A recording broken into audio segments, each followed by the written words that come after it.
Hi అండి. Hello, welcome back to my channel అండి. నేను మీ శ్రీదేవి. సో అందరూ ఎలా ఉన్నారండి? నేనైతే చాలా బాగున్నాను. ఈరోజు ఒక చిన్న సింపుల్ వ్లాగ్తో మళ్ళీ మేము ముందుకు వచ్చేసానండి. సో అందరికీ ముందుగా అయితే వెరీ గుడ్ మార్నింగ్ అండి. ఇక మార్నింగ్ నేనైతే 5కి లేచాను. 5కి లేచిన తర్వాత బయట బాల్కనీ అది ఊడ్చేసింది పనమ్మాయి. ఊడ్చేసి మాప్ అయితే వేసేసిందండి. నేనైతే ఇక ముగ్గు అయితే పెట్టేసుకుంటున్నాను. పొద్దున్నే మనం బ్రష్ చేసుకొని గుమ్మం ముందు ముగ్గు అయితే వేసుకోవాలి కదా.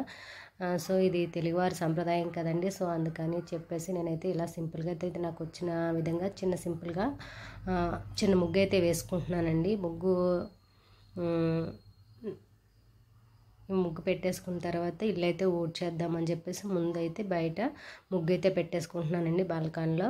సో పిల్లలైతే చదువుకుంటున్నారు. ఇక 5కే లేస్తారండి పిల్లలు కూడా. నాతో పాటే పిల్లల్ని కూడా లేపుతాను, చదువుకుంటారు కదా అని చెప్పేసి. సో పిల్లలైతే హాల్లో అయితే చదువుకుంటున్నారు. ఇక ఇలా చాక్ పీస్ని మనం నైట్ అంతా నానబెట్టేసుకుంటే ఒక చిన్న గ్లాసులో నీళ్ళు పోసుకొని ఒక నైట్ చాక్ పీస్ నానబెట్టుకుంటే మనం పొద్దుటికి ఆ చాక్ పీస్తో ముగ్గేస్తానండి. ముగ్గు అయితే చాలా బాగా నీట్గా వస్తుంది. మనం ముగ్గు వేసిన తర్వాత చాలా తెల్లగా కనిపిస్తుంది. సో మీరు ఒకసారి ట్రై చేయండి. ట్రై చేసి ఎలా వచ్చింది ఏంటనేది నాకు కామెంట్ సెక్షన్లో కామెంట్ చేయండి ఫ్రెండ్స్. అన్నట్టు మన వీడియోకి లైక్ చేయండి ఫ్రెండ్స్. మీరు లైక్ చేస్తే వీడియో మరింత మందికి పోస్ట్ అనేది వెళ్తుంది. ఇక నేనైతే ఇక్కడైతే ముగ్గు అయితే ఈ విధంగా వేసేసుకున్నాను. చూసారు కదా ఎంత చక్కగా వేసుకున్నాను. మంగళవారం కదా అని చెప్పేసి ఈ విధంగా నేను ముగ్గు అయితే పెట్టేసుకున్నాను.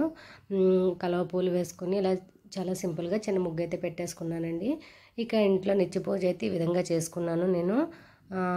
మంగళవారం శుక్రవారం అయితే ధూప్ స్టిక్ అయితే తప్పనిసరిగా వెలిగిస్తానండి దుర్గాదేవి దగ్గర. నాకు అది ధూప్ స్టిక్ వేయగానే మంచిది కదా ఇంట్లో. సో అందుకని ధూప్ స్టిక్ అయితే తప్పకుండా వెలిగిస్తాను. నేనైతే ఈ విధంగా పూజ అయితే చేసేసుకున్నాను. పూజ అయిన తర్వాత ఇంకా పిల్లలకి లంచ్ బాక్స్ అయితే ప్రిపేర్ చేస్తున్నాను.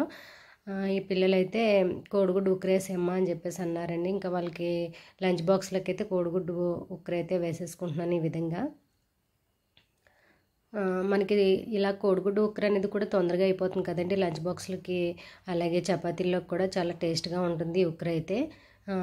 ఇదిగో చూసారు కదా, ఒక 4 ఎగ్స్ అయితే ఉక్కర కింద అయితే వేసుకున్నాను. అలాగే నైట్కి అయితే కీమా వండుదామని చెప్పేసి, కీమా చపాతీ చేద్దామని చెప్పేసి కీమా అయితే ఫ్రిడ్జ్లోంచి అయితే బయటికి తీసాను. ఇది సండే తీసుకొచ్చారు.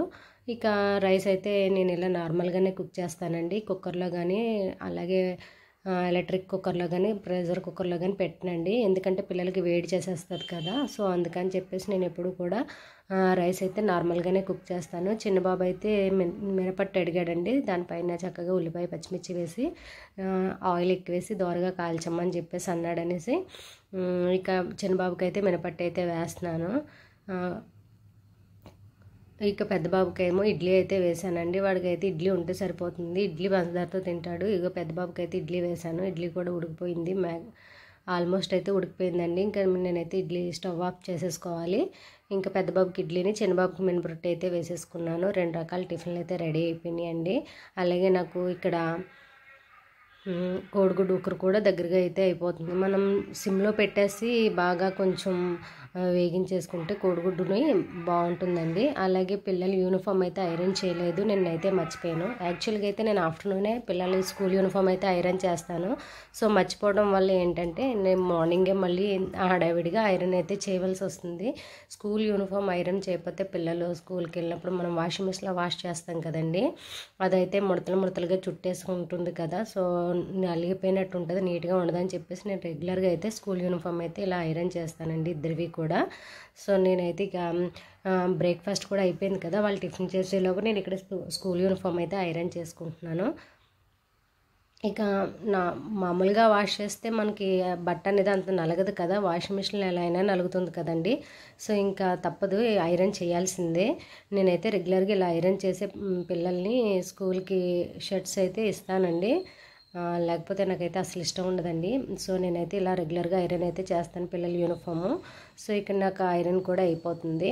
వాళ్ళు టిఫిన్ చేసేలోపు నేను ఇంక వీళ్ళిద్దరికీ ఐరన్ చేసి ఇచ్చేస్తే వాళ్ళు రెడీ అవుతారని చెప్పేసి ఇంకా నేను ఇక్కడ అయితే ఐరన్ చేసేసుకున్నాను. సో చూసారు కదా, ఇలా నీట్గా అయితే ఐరన్ చేశాను.